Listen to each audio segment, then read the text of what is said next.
All the wood lovers are gonna be so happy with this makeover today. I'm gonna take all this paint off of here and stain this piece and give it a beautiful wood-toned furniture makeover, and it starts right now. Hi, I'm Christina of Pretty Distressed, and you will normally find me on here painting furniture, but I am not a wood hater, guys. I love wood tones. And this piece I have had in my living room for a while, and I'm just kind of sick of the color and I want to bring more wood tones into that area. So I'm going to start by stripping all of this back, and we're going to get to stain a little bit later. To get this first layer of paint off and some of the varnish, I'm using a carbide scraper. This is an optional thing that you can do, but I find this helps to not eat up so much sandpaper and be sanding forever and ever.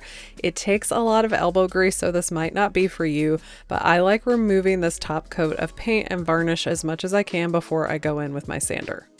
When I'm working with a carbide scraper, I don't use a lot of pressure. It doesn't take a lot of work to get this top layer of paint and varnish off. You're not scraping everything off, you're just getting those top layers off.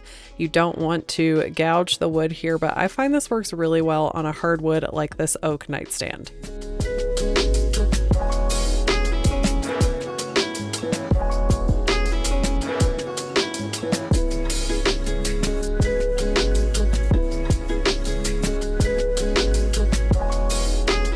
I'm grabbing my power screwdriver to remove the existing hardware. Last time I made over this nightstand, I spray painted this mission style hardware gold, and it's held up pretty well, but it definitely needs to be touched up if I'm going to reuse it. But I think I have another idea for this that I'll show you in a bit. The tops of these drawers have a wood veneer, but on the sides, when I strip back this paint, I realized the sides are completely MDF and just had a laminate sticker over them.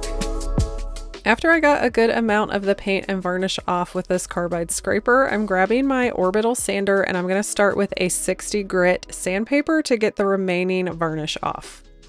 This is my Festool Rotex 90. I have it in orbital mode and I have it hooked up to my dust extractor, so I have very little dust in my sanding. This is a professional grade sander. It is very expensive. I will link it down in the description box, but you can just use any regular old orbital sander that you get off of Amazon or at the hardware store for around 50 bucks. I would recommend, if you have a shop vac though, to get an adapter to hook your orbital sander up to that shop vac. It's going to help reduce the dust you're kicking up as you're prepping your furniture. I used to flip furniture full-time, and this was the first huge investment I ever made in tools, was getting the sander and the dust extractor, and they were really worth it back in the day. They help you get the job done fast, and you're going to be able to use them day after day, and they're going to hold up really well. But I know not everybody who is refinishing furniture is going to invest in tools like that, so there are some other great options there for affordable ways to sand your furniture.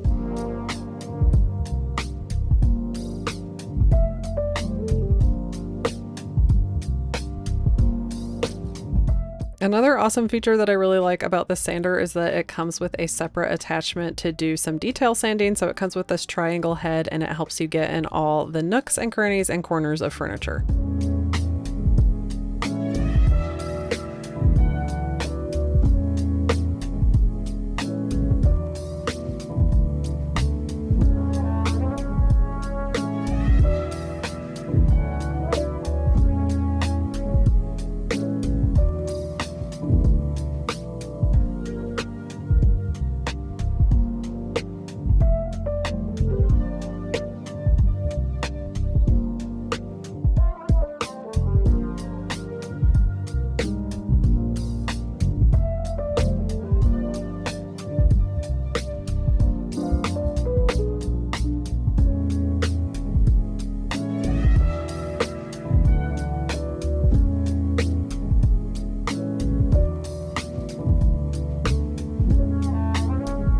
Once I got done sanding all the flat areas, I grabbed my heat gun and my paint scraper and I got into all the detailed areas that my sander couldn't reach.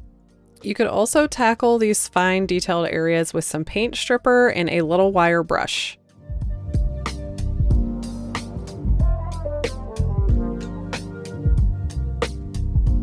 While I was sanding the drawers, I got down to bare wood on this one, and I was just thinking this is very plain and boring. And plus, I don't like the mission style hardware that's on here. So I had an idea because if you remember, I recently did that matching dresser that matches this nightstand. And what I did is I added pole wrap to it, and I really loved that look. And that way I can add a finger pull on top. And it's just gonna give it a different look since this is going back in my living room. So I'm gonna cut some pole wrap to size and put the fronts on. And so that's gonna save me from having to sand this drawer. Whenever you cut the pole wrap, I recommend wrapping a piece of painter's tape around where you're going to cut because the veneer on it is very thin and it's going to have less fraying. I'm just measuring my drawers from top to bottom and then cutting the pole wrap down to size. I have learned a lot since the first time I did a dresser with pole wrap, and I'm going to share those tips with you today because this process went a lot smoother this time. When you're cutting your pole wrap, it's very important to make sure it's wrapped very tightly. This is going to give you a nice straight cut. If it's wrapped too loosely, your cut's going to be really wavy, and then you're going to have to do a lot of corrective sanding afterwards, so this will definitely save you time. Another thing that's going to make this way easier is once you get that initial cut made is to line it up and then use a utility knife to make your cut for the length of the pole wrap. This is actually very easy to cut in between slats like this. If you do have to end up cutting on a slat, then you can put that back in your miter saw, but this is definitely easier if it lines up this way. Once I have my pole wrap cut to size, I'm just going to remove any dust. You can see I saved a lot of time by not sanding down the second drawer. Once I decided to put the pole wrap on here, there's no reason to have to sand this down. So I'm just applying the glue all around the edges and then some in the middle. You don't want to put too much on here because you don't want it shooting out the sides, but you want to put enough on that this is going to hold. I am not going to put any brad nails in here because the last time I did that, it just made this all wavy. So I'm going to see if this will hold with just a lot of glue. And once I got it in place where I wanted it, I'm grabbing these extra tiles that I have. You want to put some type of weight on here that is going to cover the entire surface so that the pole wrap is going to lay nice and flat. The last time I did this process, I only used a brad nailer and clamps to put the pole wrap in place.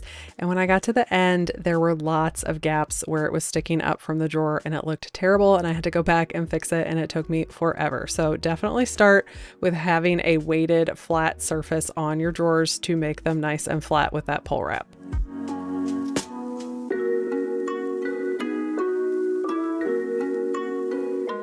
All right, I used my 60 grit to get all this paint off, used the heat gun a little bit. In some spots, I even used a stripper. So when you're removing paint, it's a lot of work, you guys, but it can be done. So now that we've got all that paint off, I just need to smooth this out a little bit before I add my stain. So I have a medium grit sandpaper and I'm just gonna cover the whole thing. I'm going to be using a water-based stain, and so I am going to stop with a medium grit sandpaper. This is going to make this smooth enough and keep the grain open enough that the water-based stain is going to be able to absorb into the wood. If you go too high in your grit when you're working with a water-based stain, it will resist the stain and you will not be happy with the results. I used to have a foam abrasive attachment for the sander, but I think I might have accidentally thrown it away with some sandpaper on a job recently. So I just took some foam abrasive that I had and cut it down to size to fit the top of my sander. This foam abrasive worked great to sand the edges of the top and any of the details on here without flattening it out.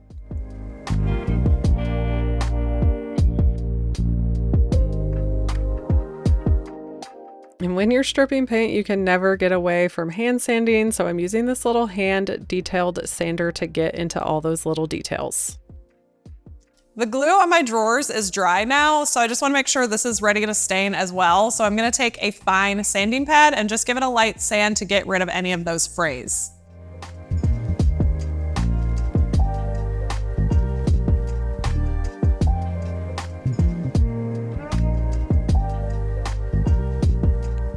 Once I was done sanding, I just used my dust extractor to get any of the dust out and wiped back everything with a tack cloth so that it's nice and clean before I go to add my stain.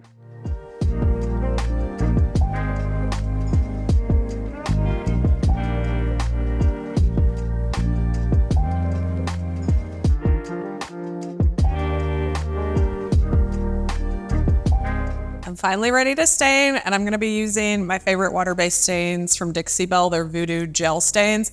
I just prefer working with a water-based stain. I think it's easier, less chemicals, less smell, and I feel like I can control the amount of color that's going on there. And I played around with these yesterday, and I think I'm gonna do something really fun and layer black with brown to get a really deep, rich brown. So we're gonna start by doing a coat of black.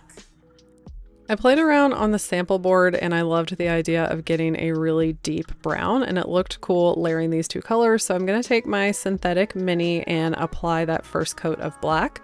I'm going to be using my mister bottle to keep my surface wet. This is going to help me have an even application with my water-based stain, and it's going to help with my open time so that it's not streaky.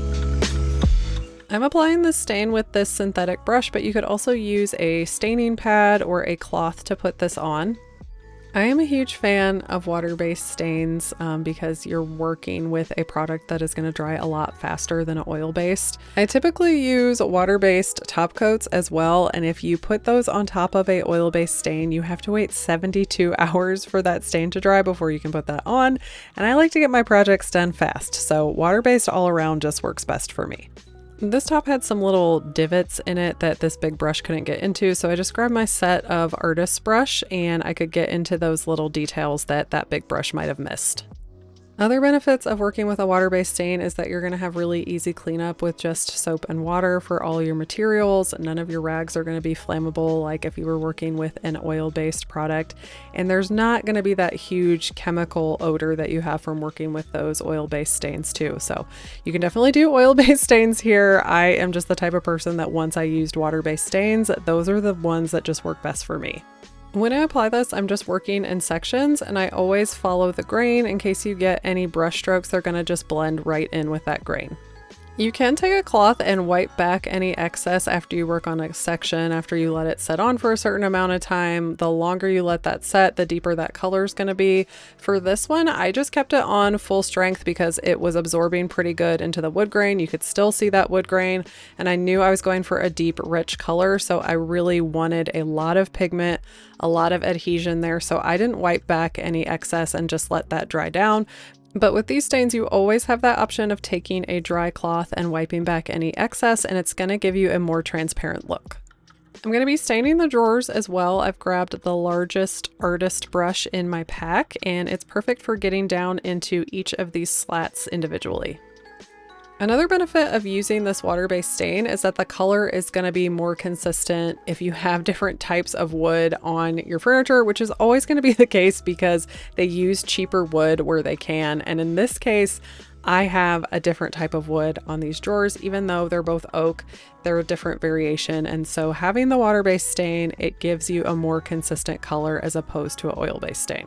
What you might not realize about the stain furniture that you have bought from the store is that a lot of times it will have cheaper pieces of wood on there that they will tone to match the stained wood in other areas. And if you try to do that yourself, it can get really tricky. This water-based stain is just more versatile in my opinion. Like, these sides are MDF and I can use that to stain on here. I wouldn't be able to do that with an oil-based one. And like I mentioned, these dry so fast. So once I was done with the Black Magic coat, I am ready to go ahead and start on my second coat, which is going to be the brown color, the Tobacco Road. And I'm just layering this right on top, and with that black layer underneath, it just made this brown beautiful and nice and rich. I'm applying this with the same synthetic brush in the same way I applied my first layer of black. I'm working in sections, going with the grain. I'm not wiping back any of that excess, but I am using a nice thin coat so all that beautiful wood grain is still coming through.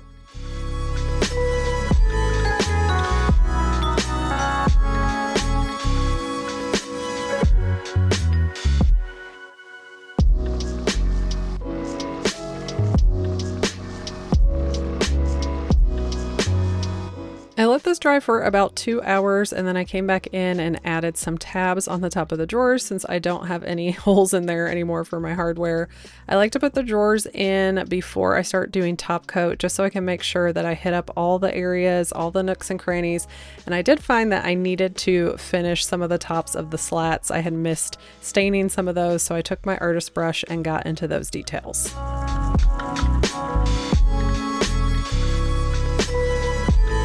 I'm gonna seal today with Big Mama's Butter. This is a natural wax. It smells great. I'm gonna be using the scent Fresh and Clean. And I'm gonna use the Best Dang wax brush to apply it. It's my favorite way to apply, and this is really gonna bring the wood grain out. I love using natural waxes on dark colors like this as well as wood grain. It's just going to be a nice, beautiful, natural finish. This cures in 6 days, so it's one of those faster curing items. It is not as protective as using a water-based top coat, but is still going to be, water resistant, protect your piece. I have lots of furniture around my house that is sealed with a natural wax like this, and I really enjoy them. And it's a really great for having these slats too, because your top coat could goo up in here and drip and be a huge mess. So it is really a lot easier to use a natural wax on fluted wood like this. While that is soaking in, I am going to go ahead and install my finger pulls that I have. I'm just marking off where they go, making sure that I have even space on either side of the pull. And then I am going to make some pilot holes on the back before I add my screws.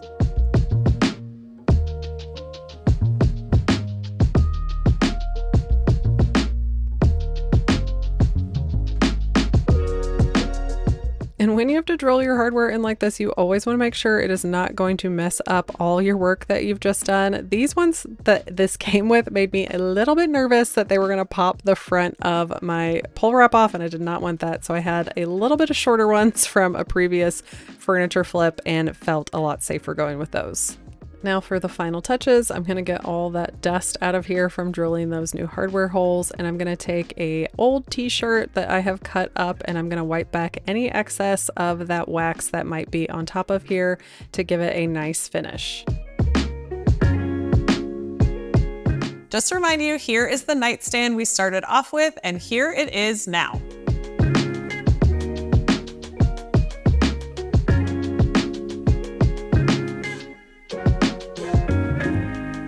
This is my last furniture flip of the year, and this is gonna keep me going until the beginning of the new year. I love the way this turned out. It was cute before, but it was just time to change it. I hope you wood lovers out there appreciate that I brought stain into my home and into my furniture. I do love wood. Thank you guys for being here this year. I hope that you learned a lot, and I will be back next year. Merry Christmas and Happy New Year.